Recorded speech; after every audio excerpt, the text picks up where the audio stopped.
الحمد لله نحمده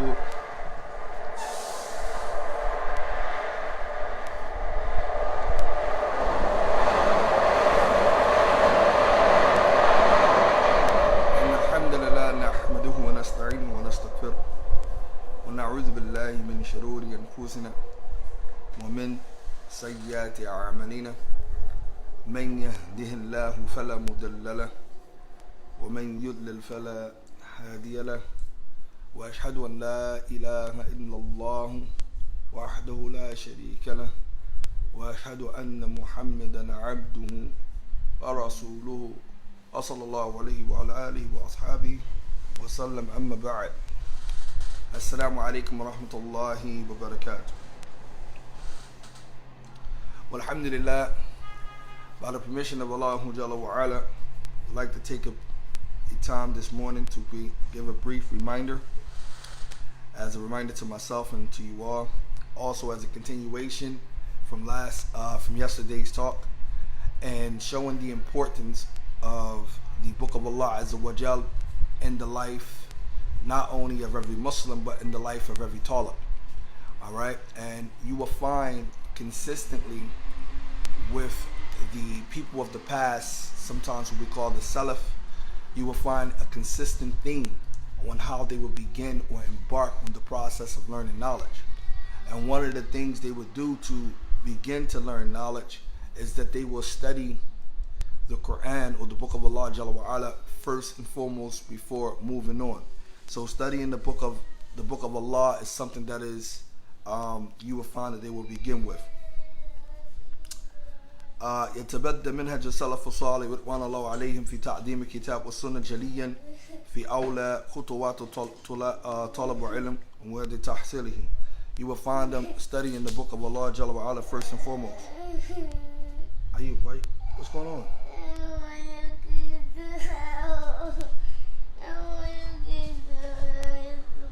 Ayub, I can't hear nothing you saying. You're just waking up.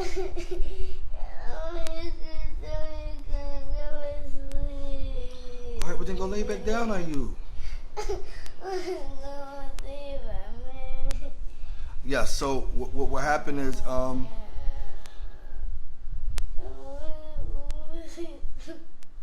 Ayub, leave the door open and go lay down, please.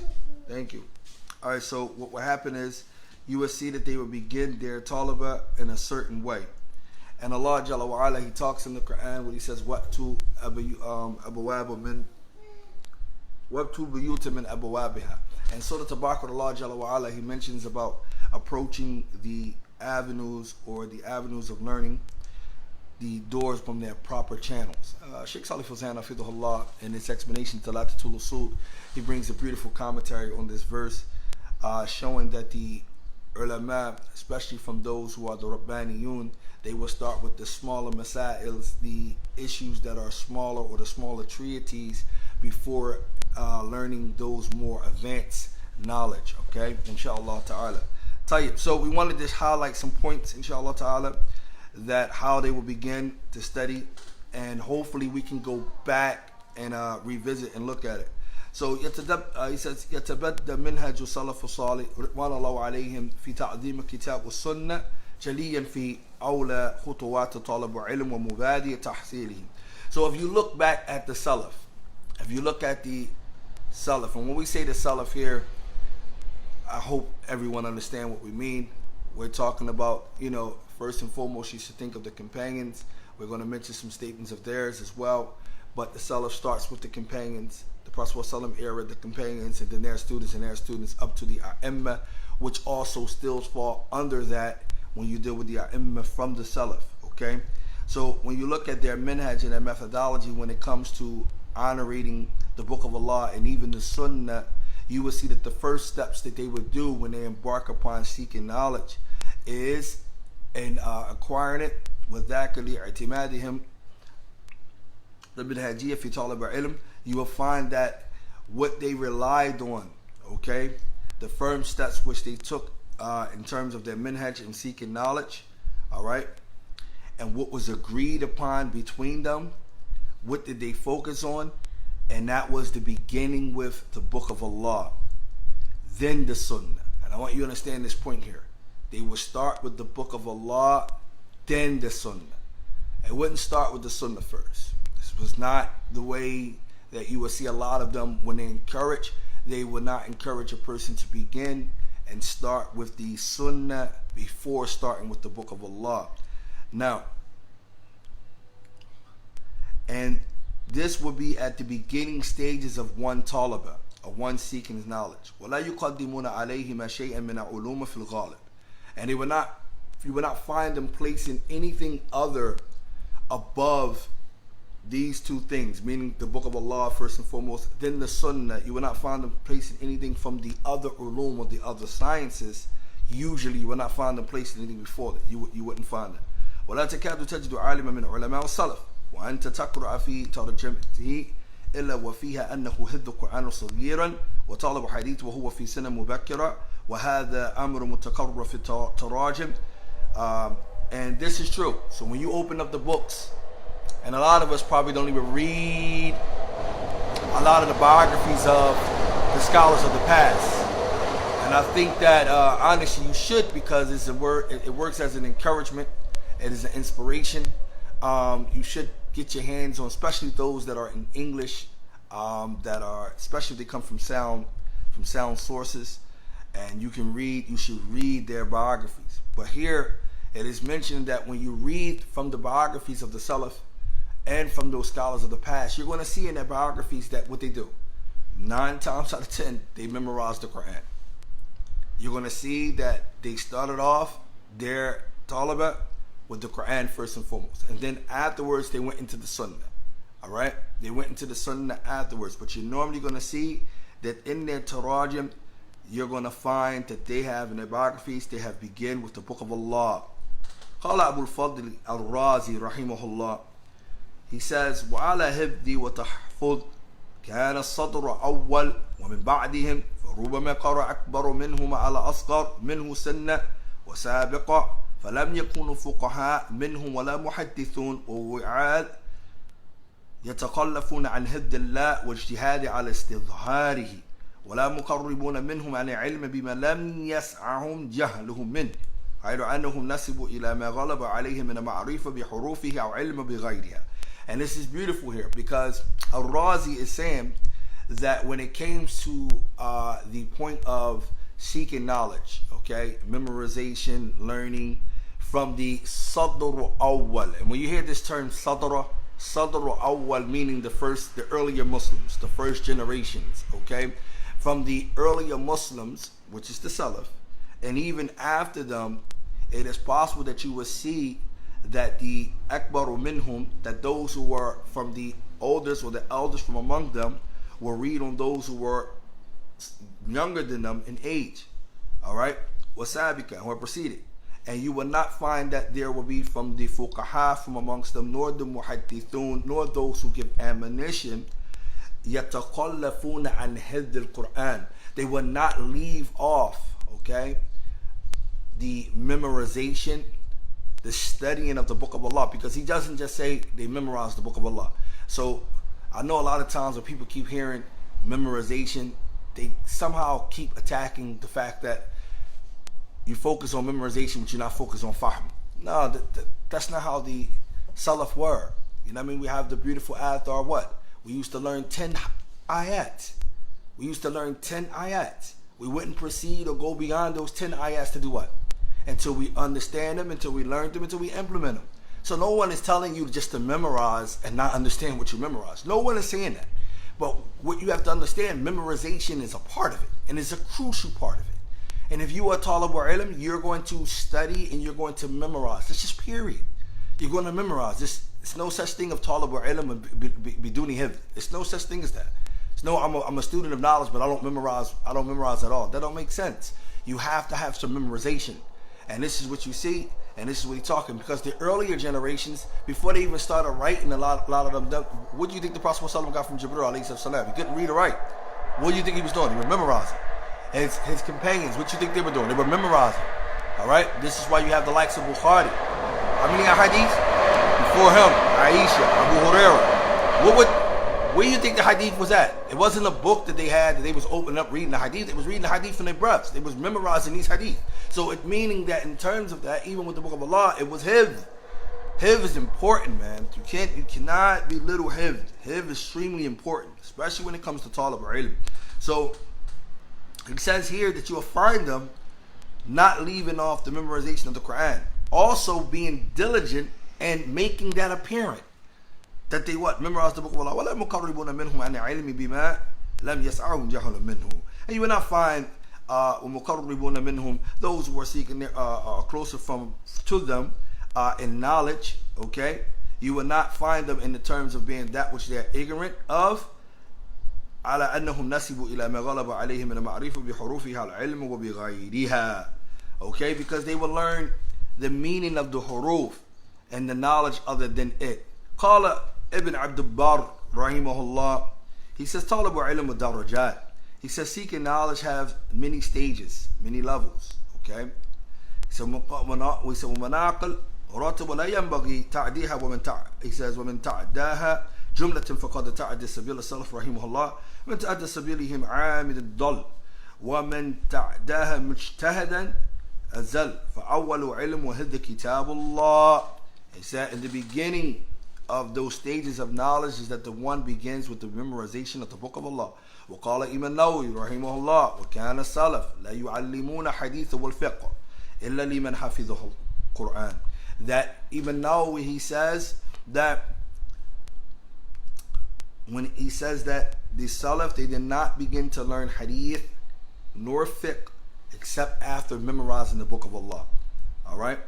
وقال ابن خلدون رحمه الله اعلم أن تعليم ولدان للقرآن شعار من شعار الدين.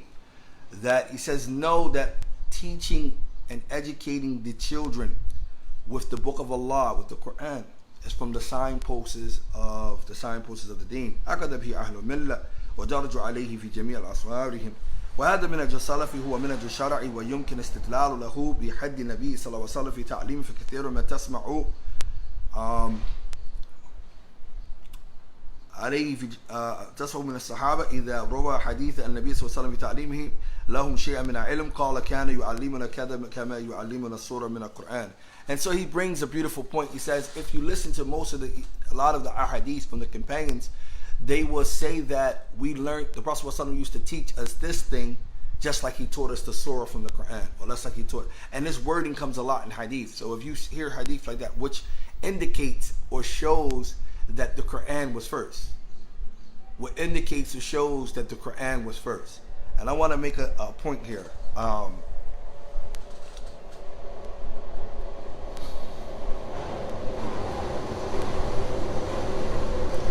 When do a person stop seeking knowledge? When do you stop seeking knowledge? When do you feel as though you're at a level to say, you know what, I did all of my studies, I completed my studies, and I'm here, I have a ribbon. When do you stop seeking knowledge? All right. Now, if your answer is you stop seeking knowledge when you get a certain level or a certain place or a certain certificate or a certain anything, then you have a misunderstanding than how the Salaf approach seeking knowledge. Because as Ibn Ahmed so eloquently put it, is that we seek knowledge from the cradle to the grave. All right? We seek knowledge to what? From the cradle to the grave.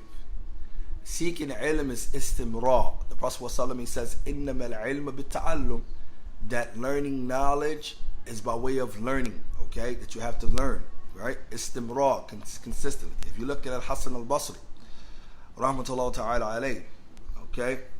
You will find that he breaks down the difference between a talibul ilm, a alim, a scholar, a student of knowledge, and an army. And you will be surprised what he mentions about the scholar and what he mentioned about the talibul ilm. Okay? There is no point in your talibah that you say you have a ribbon at a certain place and you're done. No, you're going to seek knowledge until it's over. You're going to constantly seek ilm. Constantly.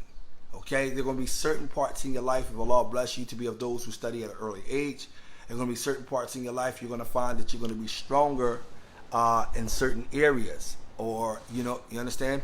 But you're going to continue to seek knowledge until you're done. And with this mindset, it allows you to realize and also to remain humble, because you're going to realize that you never have arriven at a place. And this is why you find those tremendous statements from the scholars who we hold on high esteem, especially in our times. You find them saying, "Ana talabu ilm, ana tuwaylib." I'm just a small student of knowledge. I'm seeking knowledge, because they understand that seeking knowledge is an arduous journey. And just because you might understand some masail or understand these issues, or even went through certain sciences, it still doesn't mean you got to constantly review those particular sciences. You still want to get a gain of mastery of those particular sciences. So these things is going to take a lot of time, and you continue to seek that knowledge. And this is what you're going to see in some of these statements, man. You're going to see them talking about seeking ilm for a while. It's not like they originate at a certain place.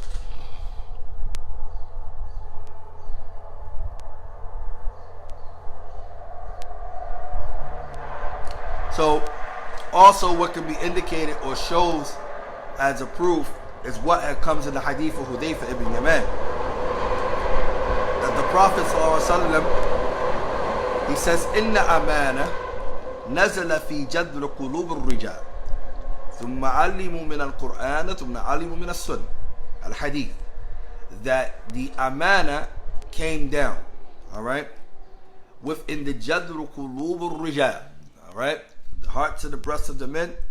Then they learned from the Quran, and then they learned from the Sunnah. قال الحافظ ابن حجر رحمه الله. Hafid ibn Hajar rahimahullah, he says about this hadith, he says, ثُمَّ عَلِّمُوا مِنَ الْقُرْآنِ ثُمَّ عَلِّمُوا مِنَ السُّنَّةِ. He says that the thumma here, I want you to pay attention, this is what he's trying to point out to you. He says that in the part of the hadith where he says they learned from the Quran and then they learned from the Sunnah, he says, كَذَا فِي هَذِهِ الرِّوَايَةِ بِعِعَادَةِ. He said, this that comes in this narration here is with bi'ada, repetition or returning, right? He says thumma is what's being repeated. Thumma alimu min al-Quran, thumma alimu yani min as-sunnah. So you see that being repeated, okay? The thumma, that's the point. وفيه إشارة إلى أنهم كانوا يتعلمون القرآن قبل يتعلموا السنة. الله أكبر. So Al-Hafid ibn Hajar, he said this indicates or shows that they learned the Quran first before they learned the Sunnah. ثم علموا من القرآن ثم علموا من السنة. He said this shows that they begin and started with the Quran first before they started with the Sunnah. Allahu Akbar. Allahu Akbar. Cannot stress this enough. The Quran should be the first thing you begin with. The Quran should be the first thing you should start with. The Quran is of the most importance, the source of ilm. Okay? It's that thing that will allow you, because it's the book of Allah, it's the speech of Allah Azza wa Jal, but it contains so much things that you're going to need. The book of Allah is what you should start with. So that was a beautiful point that Hafid brought. He says, وَمُرَادَ بِالسُّنَنِ مَا يَتَلَقَّوْنَهُ عَنِ النَّبِيِّ صَلَّى اللَّهُ عَلَيْهِ وَسَلَّمَ وَاجِبًا كَانَ أَوْ مَنْدُومًا. He says, and what's understood or what's intended by sunan, which is the plural for the word sunnah, he said is what has been learned from the Prophet ﷺ, or taken from the Prophet ﷺ, whether it was something that was obligatory or something that was recommended. بَلْ إِنَّ مِنْ مُحَمَّةِ he says مُحَمَّةِ النَّبِيِّ صلى الله عليه وسلم التي بعثه الله به تعليم الكتاب والسنة جاء ذلك في غير ما موضوع من كتاب الله قال تعالى. And that's the end of his statement. Alright, so we know that from those important things which the Prophet ﷺ, Allah sent him with, was the teaching of the book and the Sunnah. جاء ذلك غير ما موضوع من كتاب الله عز وجل. Okay, he says ومن تتبع وصايا السلف في طلب علم يجدها متوافقة على هذا الأصل وإليك جملة من أقوالهم في هذا. And if you follow up and then if you go back and do some research Meaning you have to have the ability, learning the Arabic language, understanding the terminology, the technicals, and having the books or the certain books you need to be looking at to do the proper research to find what the Salaf actually said, did, or agreed upon. Okay? So he says if one was to do some investigation and they go back and look at the advice of the Salaf in regards to seeking knowledge, they will find that it is filth. Okay? They will find that their advice is filth regarding this principle. Okay? And take these jumla min aqwalihim. Okay, we're going to take some statements from them regarding this. Qala Ibn Jarij rahimahullah, he says, Ataytu Ata wa ana uridu hada shan. He said, I came to Ata. All right, I came to him. He wanted to seek some knowledge from him, actually. He says, wa ana uridu hada shan. And why I wanted something from him, meaning I wanted to learn ilm. I came to him seeking knowledge. I wanted to learn some knowledge. He says, لَعَلَهُ يَقْصُدُ hadith. And what he intended here is to learn the knowledge of hadith. He wanted to learn about hadith. Right? He says, وَعِنْدَهُ Abdullah ibn Ubayd ibn Amr. But when I came to him, there was Abdullah ibn Ubayd ibn Amr. All right? He was with Ata at the time when I came to visit him, seeking knowledge. فَقَالَ لِي Abdullah ibn Ubayd. So Abdullah ibn Ubayd, he said to me, he says, قرأت القرآن? Have you read the Quran? Have you read the Quran? قلت لا. He said, I said to him, no. He says, فَذْهَبْ فَقْرَأْ قُرْآنْ ثُمَّ طُلُبُ عِلْمٍ. He says, so go, read the Quran, then seek knowledge. All right? Let's just stop here. Some people might take this as disrespect, right? You go to somebody, there's a great sheikh in your town or in your home or in a masjid. Let's bring it to modern days. We might heard that there's a certain masjid or certain place where we have someone who studied, for X amount of years. He's a scholar. And now it's like, oh yeah, I'm ready, man. We got a scholar in our town, a resident scholar. Let's go seek some ilm with him, right? But you get there to go seek the ilm from the scholar, and then it's said to you, have you read the Quran? And you're like, I'm here to seek ilm. This is where I start. Have you read the Quran? And you're like, well, no, I didn't read the Quran. Well, go back, read the Quran, and then begin to seek ilm. Some people might take, especially during our time, we take anything offensive. That might be offensive. You might be thinking like, yo, what is he doing, right? But look what Abdullah said to him. He said, go back, read the book of Allah first and foremost before you begin to seek ilm, right? Notwithstanding the fact that reading the book of Allah is ilm. Okay, I don't want you to lose that point. All right? So he says, قال فذهبت فقبلت زمانا حتى قرأت القرآن ثم جئت إلى عطاء وعنده عبد الله بن أبي. So he said, I did that. I went back, I spent some time, I read the Quran, etc., etc., and then I went back again to Ata because I want to learn, the science of hadith. I want to learn about hadith. So he said, I came back. But then when I came back, Abdullah ibn Ubayd was there again. Right? So he said, تعلمت Quran? Have you learned the Quran? He says, أو قرأت Quran? Or read the Quran? He says, I said, نعم, yes. He says, تعلمت فريضة? Have you learned about the Faridah? Okay, and here I'm not really sure, is he's talking about inheritance or is he talking about the obligations? And I'm assuming that he's talking about inheritance, all right?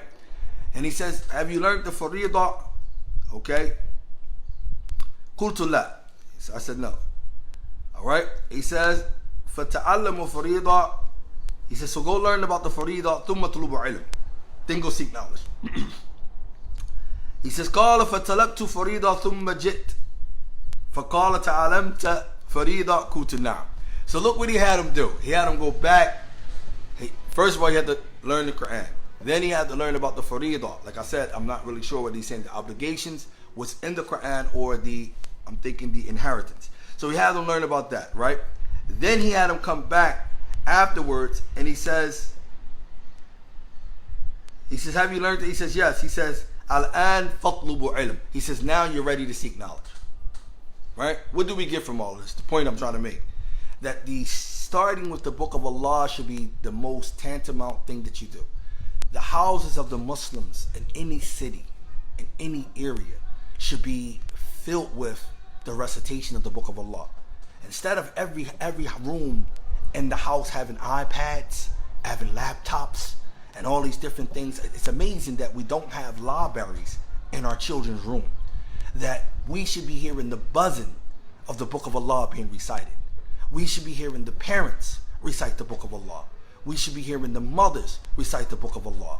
We should be hearing the daughters and we should be hearing the sons reciting the Book of Allah. This is a good sign. This is a sign that Allah Jalla wa Ala has placed His fadl upon you. This is why you find narrations that the Salaf will finish the Quran multiple times in one day. It's breaking our neck to finish it in 30 days. And that only comes once a year when we get the zeal from the strength of Ramadan. But I'm telling you, honestly, look how gradually we have lost the honor of what give Islam honor. And that is ta'zimu kitab Allah. That is renovating the Book of Allah. That means you renovate the Book of Allah. Not only do you place it on the top shelf. Come on, no. You renovate the Book of Allah in your qalb awwalin. It has to be high in your breast, first and foremost. Secondly, you renovate the Book of Allah. How do you renovate the Book of Allah? Not only that, you learn it, you read it, you recite it, you reflect on it, you implement it. This is how you renovate the Book of Allah. Then you also do what? You teach it. Okay, go ahead. Then you teach it. This is how you renovate and honorate the Book of Allah. Yeah, some of us not going to complete the Book of Allah. A lot of us not going to probably complete. But guess what? We completed in reading. We completed in reciting it. We completed in tafsir. We completed in this and that. We probably didn't complete it in the hifz. But guess what we did? We went over it constantly and constantly and constantly. This is a book that never leaves your side. This is a book that there's no book on the face of the earth that's going to intercede for you besides this book. There's no book that you read, that you have. You got many books probably you got in your house. Might be books on novels or this or that or books on this. None of those books is going to testify for you. The only book that's going to testify for you is the Book of Allah Azza wa Jal. Alright? We have authenticated ahadith. Surahs from the Book of Allah. So at that level and that mindset, we should start with the Book of Allah as we see the Salaf did. So now I want to mention one more statement, and then I'll go into the finishing up of the second part too of some of the things. I'm almost. So, قال Muhammad ibn Fadl rahimahullah. He says, سمعت جدي يقول استأذنت. Yeah, you can even know. استأذنت أبي في الخروج إلى كتيبة فقال اقرأ القرآن أولا حتى أذن لك. استهلت القرآن فقال لي حتى تصلي بالختمة ففعلت فلما عيدنا أذن لي فخرجت إلى مر. So here we have Muhammad ibn Fudal rahimahullah. He says, I heard my grandfather saying that I have sought from my father to Abi. I sought some permission from my father to go out and seek knowledge with Qutayba, right? So he says to me, read the Quran first.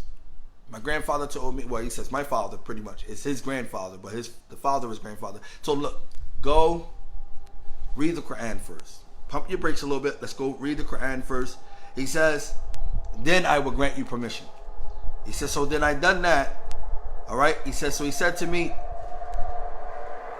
before you move on, I want you to lead the prayer with the Quran. Finish it. Tusalli bil khatmah. Lead the prayer with the Quran until it's complete, right? He says, so I done that. He says, so then when I returned, he gave me permission to go to Marur. وقال ميموني رحمه الله سألت أبا عبد الله أيما أحب إليك ابدأ بني بالقرآن بالحديث قال لا بالقرآن قلت أعلمه كله قال إلا أن يعصر فتعلمه منه ثم قال لي إذا قرأ أولا تعود قراءة ثم لازمها. So Maymuni says, I asked Abu Abdullah, he says, which is more beloved, or what do you prefer? All right, that I begin with what do you prefer is more beloved to you? That one begins with the Quran or with Hadith? He says, no, you begin with the Quran. He says, what if, do I learn all of it? He says, whatever is difficult, except that which is difficult for you. فَتَعَلَّمُهُ مِنْهُ. All right, whatever is easy, then you can learn it. Whatever is difficult for you, okay. Then he says, ثم قال, then he says to me, إذا قرأ أولا تعود قراءة ثم لازمها. He says, then you should read first and foremost, return back to the qira'ah, okay, and then make it bana. قال ابن مفلح وعلى هذا اتباع إمام أحمد في زماننا هذا. All right, he says that this is something that was known to be that Imam Ahmed تبع Imam Ahmed إلى زمان, up into this time of ours. ومن استقرأ كتاب عذاب طالب وتراك تحصيل سبيل التلقي وما في هذا باب. Okay, last but not least, we're mentioning the statement of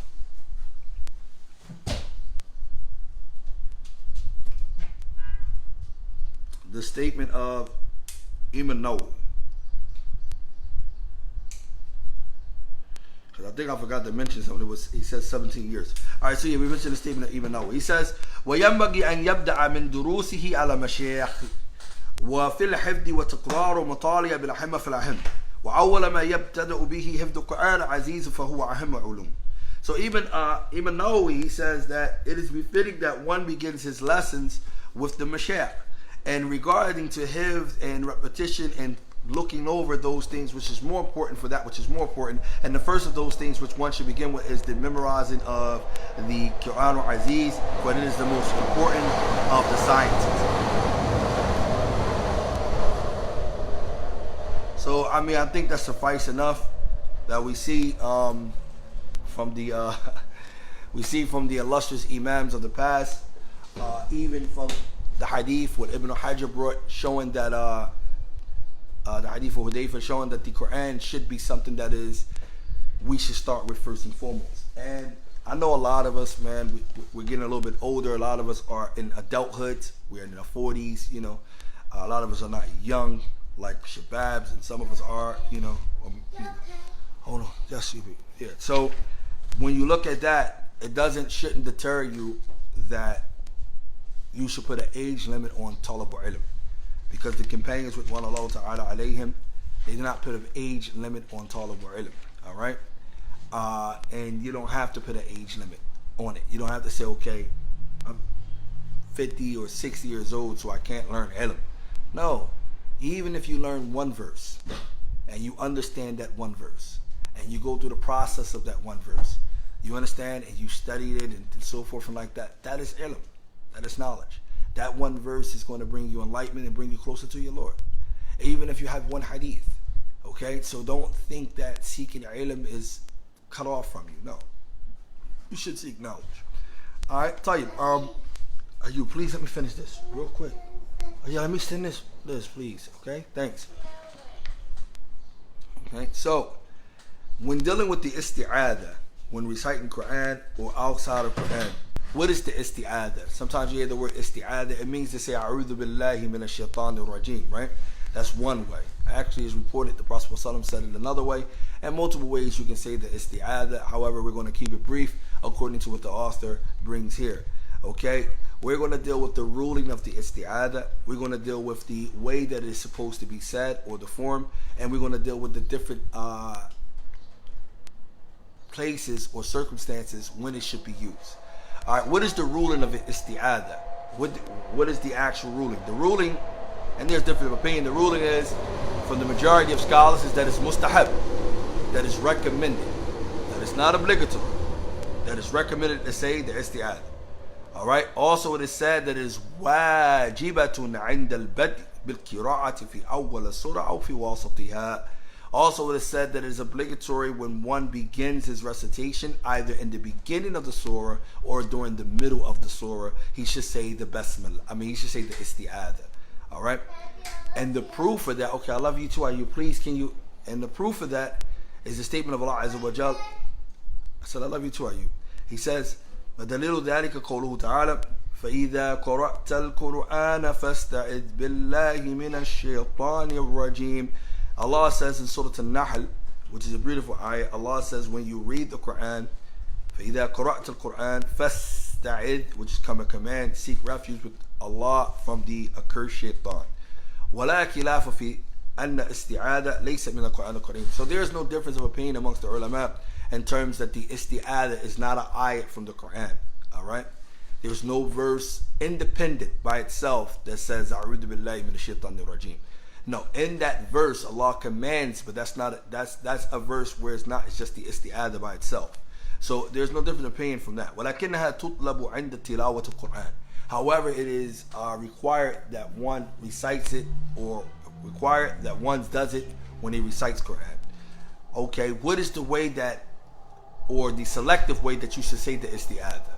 How should you say A'udhu billahi minash shaitanir rajim? Should you say A'udhu billahi minash shaitanir rajim, or A'udhu billahi Sami al-Alim minash shaitanir rajim, wa nafthihi wa nafthihi wa hamzihi?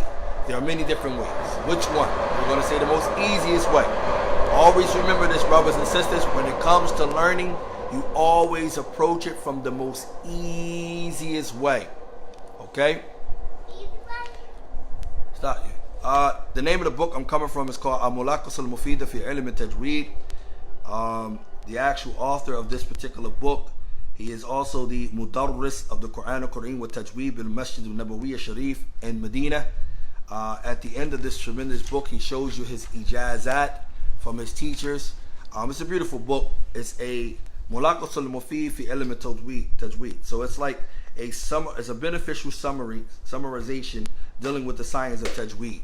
All right, and he brings some beautiful points, inshallah ta'ala. So if to those who want to know his name is, as we said, Muhammad Ahmed Ma'bud.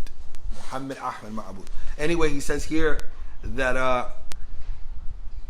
the most easiest way is A'udhu billahi minash shaitanir rajim. Something that we all learn.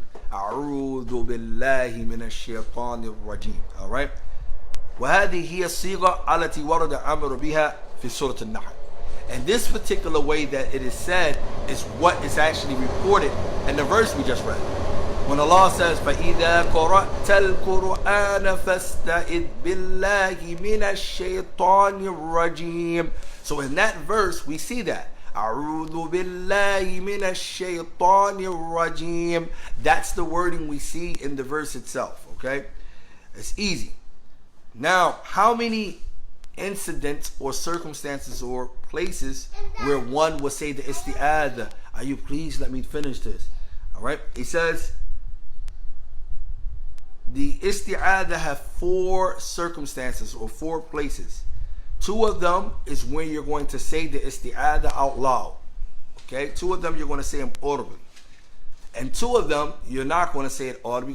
You're going to say it silent. All right. So the times when you're going to say it audible is in the qira'ata fil mahafil wa ta'aleem. Is when a person is where? When a person is in a circle of knowledge or in a ta'aleem, okay, dealing in a durus, in terms of you're having a Quran, tahfid, or whatever circle of knowledge that you're having in terms of Quran and so forth, then you're going to say the isti'adah out loud for the mudarris, okay, or the ustad, the teacher. All right, you say the isti'ad out loud. لِيَنْسُتُ سَامِعْ لِكِرَاءَةٍ مِنْ أَوَّلِهَا. And the purpose for that is so that the listener can remain silent while one read from the beginning. All right, وَيُسِرُّ بِهَا عِنْدَ كِرَاءَةٍ فِي الصَّلَاةِ. And when a person is silent is when one is reciting. When it is said silent, was one is reciting in the salah. All right, whether it's an audible salat or a inaudible salat, you know, for example, whether it's fajr or whether it is dhuhr, you're still going to say it silent. You're not going to say it loud. Wal infirad, or when you're praying by yourself, or when you by yourself individually, not praying by yourself, when you by yourself individually. وأيضا في الدور إذا قرأ مع جماعة ولم يكن هو مبتدئ. Also, if you're in a dawr, if you're in like a program for, all right, and you are reading along with the group, okay, as far as Quran, and you're not the one who is the initiator of that group, meaning you're not the head of the group, so then you don't have to say the isti'adah out loud in that regards. Now we're going to look at the basmalah. All right, the basmalah is a short way of saying Bismillahir Rahmanir Rahim. So instead of saying Bismillahir Rahmanir Rahim, you can refer to this as the basmalah. Like instead of saying A'udhu billahi minash shaitanir rajim, you can say the isti'adah. Here you can say the basmalah. Now the Basmala is saying Bismillah ar-Rahman ar-Rahim, as we said, but the Basmala also have certain rules to it as well.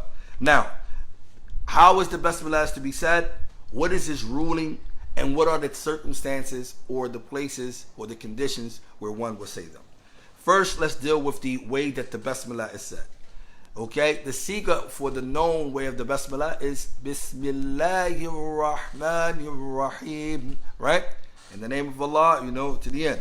What is its ruling? Okay, what is the ruling pertaining to the Basmala? لا خلاف في كونها بعض آيات من سورة النمل وهي مشروعة عند البدء بكل أمر مستحسن اقتداء بالقرآن الكريم وكما قال صلى الله عليه وسلم كل أمر ذي بال لا يبدأ فيه بسم الله الرحمن الرحيم فهو أقطع. However, this hadith is ضعيف. Get down. طيب.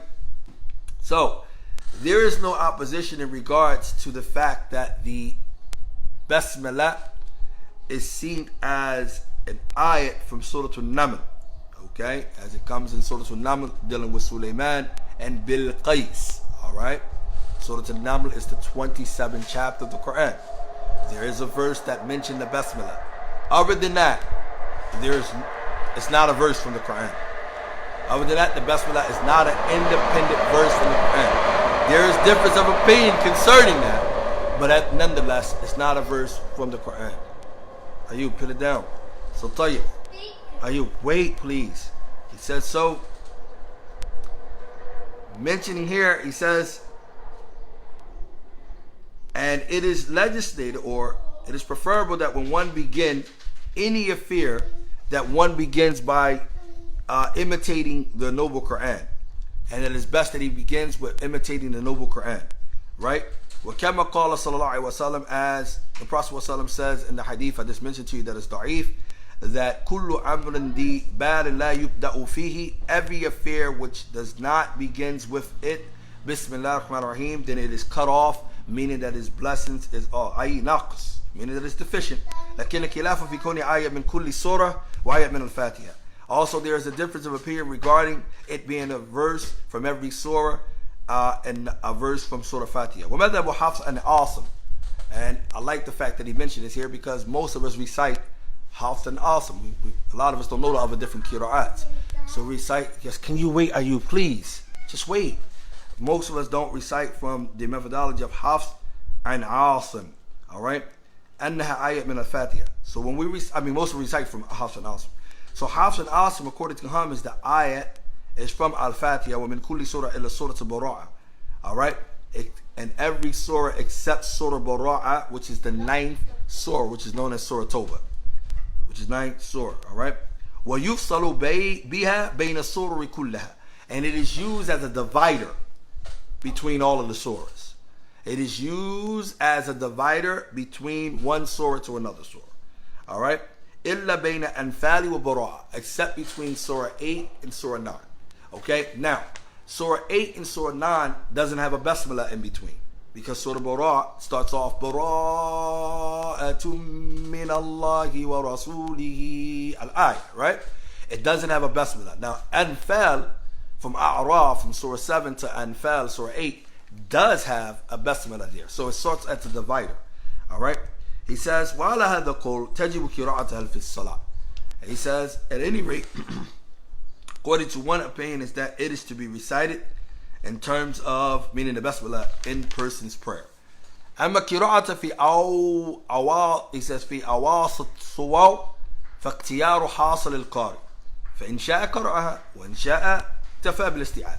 He says, as for reciting it, meaning we're talking about the Basmala here, in the middle of a surah, meaning say you started from the middle of a surah, you didn't start from the beginning of the surah, all right, then that would be, the decision would basically be left up to the person who's reciting.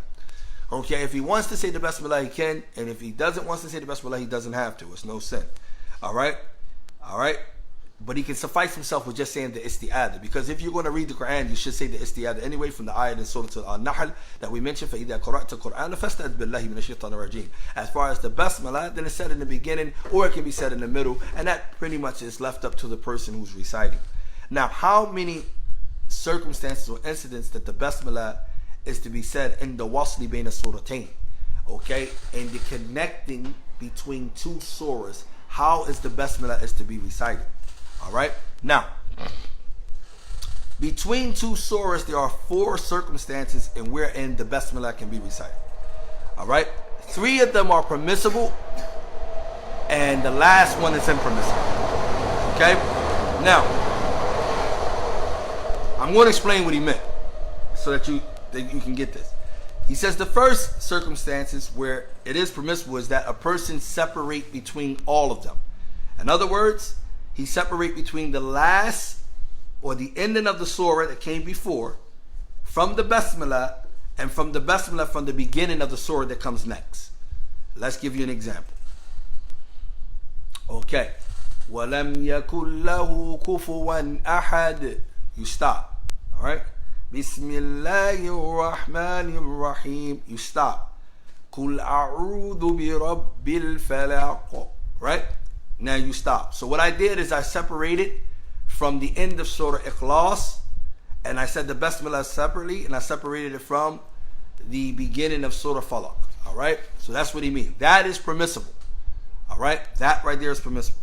Now the second incident is that you're going to separate the ending of the surah from the basmala, but you're going to join the basmala with the first verse of the surah that comes next.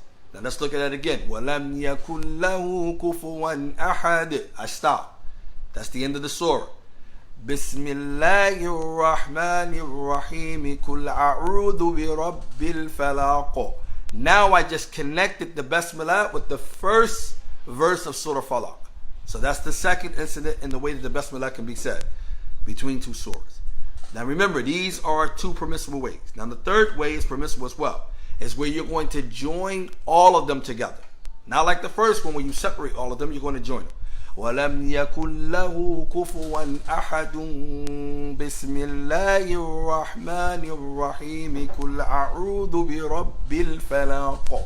Now what you just seen me do is I connected the last verse of Surah Ikhlas with the Basmala, and the Basmala with the first verse of Surah Falaq. That is permissible. Remember we said these first 3 circumstances with the Basmala and joining between all of them are jaiz. Now what isn't permissible is the last one, and that is that you join the end of the surah with the Basmala and you stop there and separate it between the first ayat. Why? Because the surah does not begin with the basmala. So you got to be careful. So if I say, وَلَمْ يَكُنْ لَهُ كُفُوًا أَحَدٌ بِسْمِ اللَّهِ الرَّحْمَنِ الرَّحِيمِ, I stop. قُلْ أَعُوذُ بِرَبِّ الْفَلَاقِ. La yajuz. This is not permissible. All right? You should not do this. Why? Because the surah does not end, meaning ikhlas, does not end with basmala. Okay? So you have to be careful to understand that. The surah does not end with basmala. It ends with lam yakul lahu kufuwan ahad. So you don't want to confuse that. So that's the way you want to stay away from it. Okay? Now, last but not least, I know I gave a lot. We're going to talk about how do one begins his recitation. إِذَا أَرَادَ قَارِئُ ابْتِدَاءُ قِرَاءَةً فَكَمْ وَجْهًا لَهُ. If a person who's reciting Quran, how do he begins to recite? All right? How many angles or way a person can recite? Then there are 4. He can separate between all of them. What do I mean? He can separate between the isti'adah from the basmala, from the beginning of the surah. All right? For example, أعوذ بالله من الشيطان الرجيم بسم الله الرحمن الرحيم قل هو الله أحد. So I just separated all of that. All right? That's one. Another way is he can separate from the first and the second, but join the second and the third. In other words, he can separate أعوذ بالله من الشيطان الرجيم. Oh, wait, Yubi. بسم الله الرحمن الرحيم قل هو الله أحد. All right, that's the second. He joins the basmala with the first. All right. Also, the third way is that he joins the first with the second and separate the second from the third. أعوذ بالله من الشيطان الرجيم بسم الله الرحمن الرحيم قل هو الله أحد. All right. Now, the last one is that he connect all of them. All of these are permissible, by the way. أعوذ بالله من الشيطان الرجيم بسم الله الرحمن الرحيم قل هو الله أحد. All of that is permissible by way. Alright, inshallah ta'ala, that's what we wanted to bring as far as the preliminary, also dealing with the Quran. Please, brothers and sisters, if there's someone who's teaching Quran in your vicinity and stuff like that, take advantage of learning the Book of Allah, especially learning how to properly recite the Book of Allah. It's not hard like most people think. It's actually easy to recite the Book of Allah. It's not hard. There are some intricate parts of the tajweed that can be significant you have to work on, but nonetheless, it's not overall hard. You can actually learn by the permission of Allah Jalla wa Ala how to recite the Quran. Okay, and remember, like we said, as Ibn Jazari said, that the tajweed is really basically about giving each letter its right, and you can learn that. So most of the times we learn the surahs that we recite, but we should put more emphasis on the Book of Allah. And it says something about me, you, and anyone else. Here it is, we are boasting to the world that we have divine revelation, and that is the speech of Allah, but yet we don't hold it high in high esteem. It's the speech of Allah. You have nothing else on this earth right now that is the speech of Allah. You know what I'm saying? So you have to really start looking at the book like that. Like, yo, this is the speech of Allah. If I have no significant point of saying anything that my Lord said something, this is the speech of Allah. And this is how you need to start looking at it. And if you look at it like that, you're going to appreciate it more. Instead of you just saying, you know what, I'm going to go pick up a leisure book and just read that. No, read the book. Sometimes we find ourselves fighting with reading the Book of Allah because of a lot of the stuff that's sitting on our hearts. The run, the disobedience, the sins, the desires, that stuff sitting on our hearts is blocking us from opening the Book of Allah and finding that peace, that serenity, that tranquility. As Allah Jalla wa Ala, He mentions in the Quran, Allah subhanahu wa ta'ala says, فَأَنزَلَ السَّكِينَةَ عَلَى قُلُوبِهِمْ وَأَثَابَهُمْ فَتْحًا قَرِيبًا في سورة الفتح. Allah mentioned over and over in this surah a beautiful point of sending down tranquility. Alright? That Allah sent down this sakina for the believers. He made it as a sakina. It gave them a sense of rest, of serenity, of tranquility. They heard the Book of Allah. وَيَقُولُ الَّذِينَ آمَنُوا لَوْلَا نُزِّلَتْ السُّورَةُ فَإِذَا أُنزِلَتْ سُورَةٌ مُحْكَمَةٌ وَذُكِرَ فِيهَا الْقِتَالُ. And they heard the Quran being recited, and when that surah was being revealed, it gave them a sense of movement. You're not going to get this overnight. You're not going to get this because you open the Quran and all of a sudden you're reading it and then you're just going to boom. No, it's going to take some tadabbur. It's going to take some understanding what it's saying, understanding the alfaz, understanding the tafsir. These different things is going to come gradually. But the more you do it, the more better you get. Whatever we said that was incorrect in our translation earlier pretty much was a lot of holes. And whatever we said that was incorrect from ourselves, definitely from ourselves, the shaitan. Whatever we said is correct from Allah Jalla wa Ala. Subhanaka Allahumma bihamdi. Ashhadu an la ilaha illa anta astaghfiruka wa atubu ilayk. Jazakallah khairan.